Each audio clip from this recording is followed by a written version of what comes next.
2 pekan sudah pimpinan Pondok Pesantren Al Zaitun Panji Gumilang diperiksa Bareskrim Polri. Kendati polisi telah menaikkan perkara ke tahap penyidikan, namun hingga kini belum ada tersangka yang ditetapkan.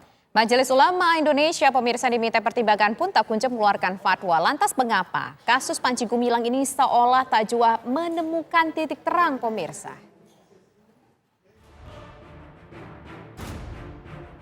Panji Gumilang dengan segala kontroversinya kian hangat dipergunjingkan. Bagaimana tidak, kasus hukum yang menyeret namanya seolah masih jalan di tempat dalam waktu lebih dari 2 pekan. Panji yang telah dimintai keterangan sejak awal Juli lalu oleh Bareskrim Polri pun hingga kini masih berstatus saksi terlapor. Padahal usai pemeriksaan, polisi langsung menaikkan perkara dari penyelidikan ke tahap penyidikan. Pengen takon. Diundang ke Bareskrim, tidak pernah ngeles data. Maka di sini diperlukan. Kalau sudah mengeluarkan Angel, jangan dilepas patok ini. Sekarang kan dilepas, kita yang kasih patok, kembali nanti ke sana. Karena Angelnya sudah dibuat, itulah namanya pana pasopati. Kalau tidak bisa menggunakan, balik kepada dirinya sendiri.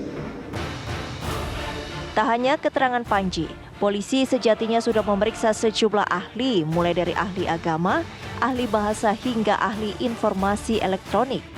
Lantas mengapa belum jua ada tersangka? Kita menunggu fatwa MUI ya yang merupakan petunjuk. Jadi sesuai dengan pasal 183 dan 184 KUHP tentang alat bukti itu ada 5. Ya, ada keterangan saksi, keterangan ahli, surat petunjuk dan keterangan terdakwa. Ada 2 alat bukti ya untuk menetapkan seseorang dari tersangka yang sebelumnya telah diyakini oleh penyidik adanya tindak pidana.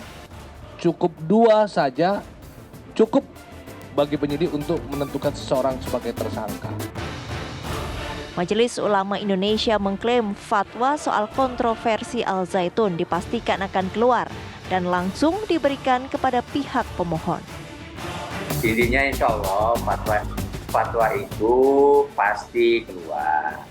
Dan perlu dicatat bahwa fatwa itu akan disampaikan kepada pemohon. Jadi tidak mungkin fatwa ini ya terlebih dahulu orang lain yang mengetahui isi dari fatwa tersebut. Karena ada pemohonnya yaitu Mabes Polri, Bareskrim, Dirtipidum. Sebelumnya, desakan atas penindakan hukum kepada pimpinan Ponpes Al Zaitun Panji Gumilang secara berulang dilontarkan Menko Polhukam Mahfud MD dalam berbagai kesempatan. Mahfud bahkan menyebut penetapan tersangka tak akan membutuhkan waktu lama. Perkara sudah naik ke penyidikan, pasti itu tinggal menentukan tersangkanya. Ya tunggu aja beberapa hari lagi ke depan. Panji Gumilangnya itu, saudara, Panji Gumilangnya itu yang kita tindak secara hukum, bukan pesantrennya. Pesantren nanti kita bina. Nyatanya hingga kini kasus dugaan penistaan agama oleh Panji tak jelas rimbanya. Publik pun kian bertanya-tanya, mungkinkah bakal segera ada tersangka penistaan agama usai Majelis Ulama mengeluarkan fatwa? Tim TV One mengabarkan.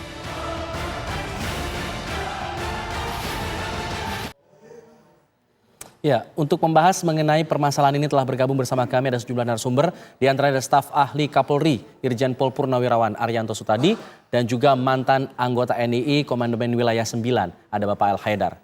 Selamat sore, Assalamualaikum Bapak-Bapak.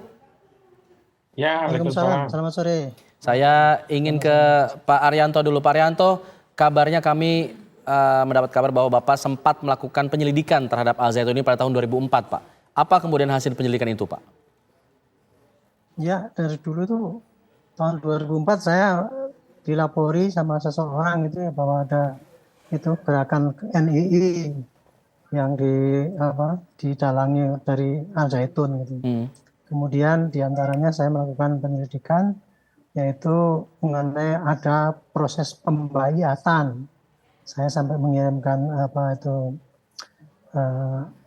intelijen ya, poluan saya susupkan, kemudian dia dibayar sehingga saya mempunyai rekamannya. Yang kedua mengenai FAI, yaitu bagaimana pengumpulan dana yang dilakukan oleh Al Zaitun untuk disampaikan kepada imamnya. Gitu. Dan yang ketiga ada ibu-ibu yang melapor kepada saya, ada kurang lebih 60-an itu melapor kepada saya karena anaknya nggak terkendali, brutal gitu, menjuali barang orang tuanya, mencuri untuk disetorkan kepada imamnya gitu. Kemudian ada pengarahan massa pada tanggal 1 Syura itu ya, karena dianggap sana itu hajian dipindahkan ke sana. Itu kira-kira yang dulu saya dapatkan, tapi kemudian kalau untuk saya jerat pakai pasal NII yang dipakai yang makar ya masih kurang. Oh ya, tambah lagi deh, saya punya daftar itu, dikasih ya daftar mengenai para menterinya, para gubernurnya, para bupatinya, sampai ke tingkat camat, bahkan kepala desa. Bahkan saya pernah juga menjamkan uang itu untuk membuat kantor kecamatan. Katanya itu NII waktu itu mau bikin kantor kecamatan, mau sewa rumah, kemudian saya talangin uang itu. Dan memang betul akhirnya sewa rumah untuk kantor kecamatan katanya. Ya hanya begitu saja yang kita dapatkan, tapi kalau dirangkaikan dengan suatu rangkaian apakah itu masuk di dalam makar atau ke dalam penipuan atau teror, kan masih belum bisa nyambung gitu. Nah, akhirnya ya terhenti pada penyelidikan saja. Pak, tapi pada saat itu Panji Gumilang ini statusnya seperti apa, Pak? Ya sebagai kepala itu, kalau sebagai presidennya NII itu di dalam daftar itu. Oh, gitu. itu. Dan dia waktu itu sebagai kepala Zaitun. Oke.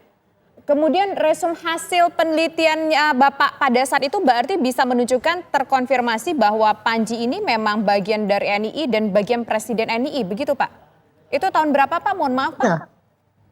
Saya sejak tahun 2001 ya sampai 2004 waktu itu saya Kadipinkum menyelidiki itu ya, hasilnya yang setiap tadi yang saya sampaikan itu tadi. Cuman saat itu kalau untuk naik ke penyidikan belum bisa karena apa-apa yang saya kumpulkan itu kan baru petunjuk saja. Petunjuk sehingga kalau bisa dirangkai, belum bisa dirangkai untuk meyakinkan hakim bahwa itu sudah masuk di dalam gerakan NII. Gitu. Oke, jadi memang pada saat itu Bapak sampai memasukkan poluan ke sana, membekalinya uang untuk bisa masuk ke dalam Al Zaitun ini. Apakah kemudian hal ini juga bisa mungkin terjadi pada saat ini? Sudah ada penyelidikan, tapi sudah masuk penyidikan, tapi juga tidak kunjung selesai gitu Pak? Kalau yang saya lihat sampai sekarang ini ya, untuk gerakan-gerakan untuk NII ininya itu mungkin jarang lagi dilakukan ya, kecuali untuk pengumpulan amal. Kemarin ada Ibu Lisa Siregar itu, yang mantan ex-NII mengatakan bahwa kalau gerakan-gerakan yang seperti yang Pak yang dulu itu, seperti pembantu yang dikirimkan kemudian menyolong laptopnya majikannya itu, dulu banyak waktu itu, karena waktu itu memang serangan masif yang disampaikan oleh Pak Al Zaitun ini. Tapi sekarang ini tinggal yang pengumpulan amal-amal itulah yang di masjid-masjid itu katanya itu yang masih dikoordinir dan itu masih berjalan. Katanya Bu Lisa ini ya, yang mantan ex-NII.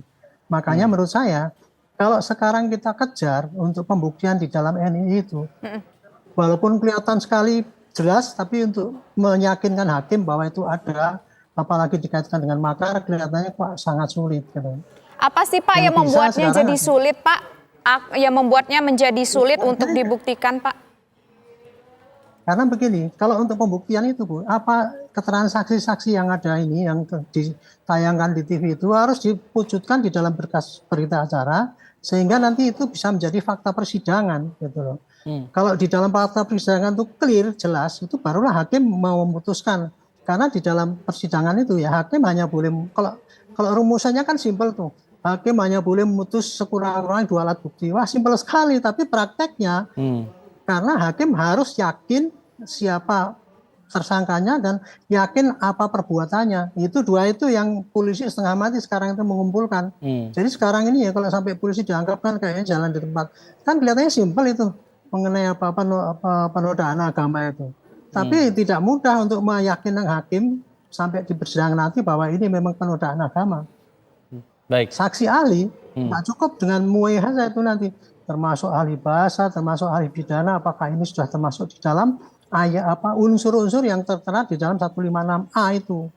Karena di dalam unsur 156A itu kan bunyinya kan barang siapa berbuat atau mengucapkan di muka umum yang bersifat permusuhan, kemudian menodai agama, penyalahgunaan dan sebagainya, sehingga mengakibatkan orang tidak meluk agama tertentu itu. Nah ini kan membuktikannya kan tidak mudah untuk hakim untuk menggiring hakim ke situ itu. Gitu. Pada itu saat kira-kira jadi bukannya jalan di tempat ya, tapi polisi sekarang harus maksimal mengumpulkan barang bukti yang tersebar ke sana sini, dimasukkan di dalam berkas, jadikan alat bukti nanti di persidangan supaya hakim nanti yakin bahwa itu perbuatan pidana dan kemudian bisa diputus. Itu kurang lebih yang terjadi sekarang ini prosesnya. Oke, Pak, menurut Bapak dari pandangan Bapak, apakah memang tadi polisi mengatakan kita masih menunggu fatwa MUI? Apakah ini kemudian menjadi satu hal yang krusial untuk bisa menetapkan seorang tersangka? Iya, kalau MUI itu kan nanti akan menentukan apakah ini masuk jenisnya penodaan agama apa tidak menurut kacamata MUI ya. Mengenai ajaran itu tadi apakah sudah termasuk atau hanya ini bagian daripada perbedaan aliran. Itu nanti Pak Haidar MUI lebih tahu itu. Baru itu saja, tapi belum membuktikan itu melanggar pidana. Karena untuk melanggar pidana itu nanti kita mesti butuh keterangan ahli pidana, apakah unsurnya terpenuhi, ahli bahasa juga, apakah bahasa kayak gitu itu sudah merupakan suatu ungkapan yang menimbulkan keonaran atau permusuhan, yaitu ahli pidana juga. Oke, baik. Nanti kita ingin... Kenapa ini krusial? Ya, karena pasti pihak Panji Gumilang juga akan itu tadi, mengajukan saksi ahli yang mengatakan dia itu benar. Semua kan dia kan benar itu tadi. Katanya tidak korupsi, padahal dia rekeningnya banyak. Itu patut diduga ya. Tapi nanti kita harus betul-betul membuktikan apa unsur-unsurnya itu di persidangan. Itu masalahnya.